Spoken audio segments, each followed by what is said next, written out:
Kita lihat PR-nya yang tugas 10. Ini saya ambil dari kerjaan salah satu teman kamu ya.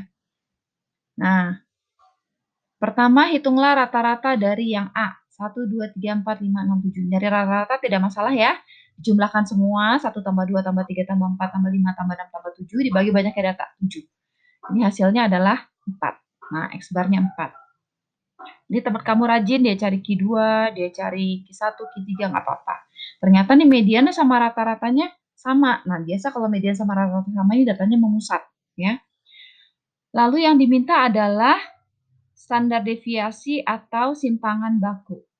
Nah, teman kamu rajin, dia cari jarak setiap rata-rata dengan min. Ini adalah simpangan rata-rata, boleh. Ya, nggak masalah.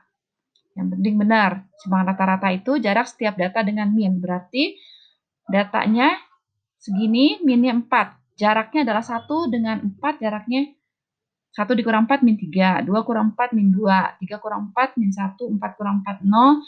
5 kurang 4, 1. 6 kurang 4, 2. 7 kurang 4, 3. Ya, ini jaraknya. Lalu kalau kita mau cari simpangan rata-rata itu dimutlakin, jadi minnya hilang.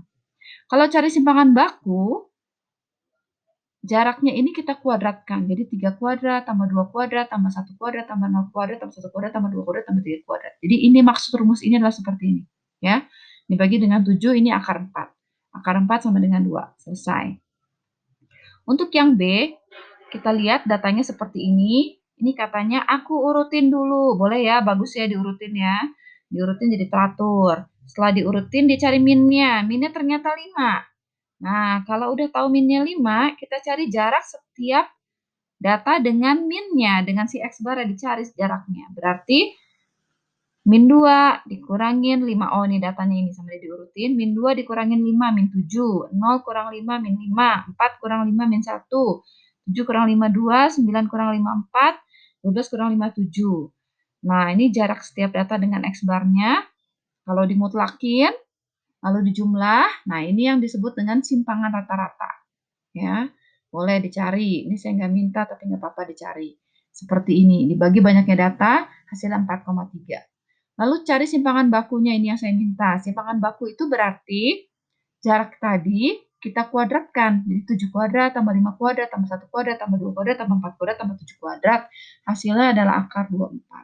Kalau disederhanakan tuh sama dengan 2 akar 6. Nah, ini hati-hati waktu membulatkan. Kalau kamu membulatkan 2 angka, lihatnya 3 angka. Kalau dilihat akar 24 itu, kalau diambil 3 angka, dia 4,898. Nah, ini kalau mau dibulatkan, ini jadinya 4, bukan 89, karena 8 ini kan bulatnya ke atas.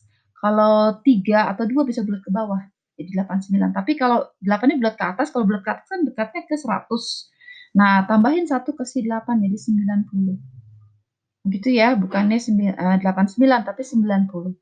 Misalnya 4,893. Nah, ini benar, dibulatin jadi 4,89. Jadi kalau mau ambil 2 angka, lihatnya 3 angka.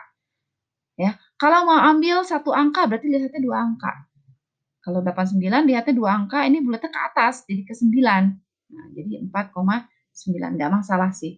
Ya, yang penting nanti kalau misalnya ulangan, cari aja yang jawabannya paling mendekati. Ya.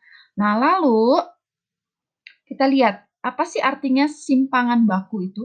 Ini simpangan bakunya kecil, 2. Ini simpangan bakunya besar, hampir 5 ya, 4,9. Data yang bagus, data yang memusat, standar deviasinya adalah yang semakin kecil. Semakin besar standar deviasi, maka data itu semakin tidak memusat dan semakin sulit untuk dipercaya. Jadi ada namanya tingkat kepercayaan, ya, tingkat kepercayaan data. Jadi kalau ada data, itu kita jangan langsung percaya aja. Kita lihat dari rata-rata itu tidak terlalu menggambarkan. Kalau kita lihat standar deviasi itu sangat menggambarkan. Jadi kalau standar deviasinya atau simpangan bakunya kecil, itu datanya tingkat kepercayaannya tinggi, ya. Tapi kalau simpangan bakunya besar, maka tingkat kepercayaannya semakin tinggi. Yang ini yang tingkat kepercayaannya semakin rendah. Jadi data yang bagus itu yang standar deviasi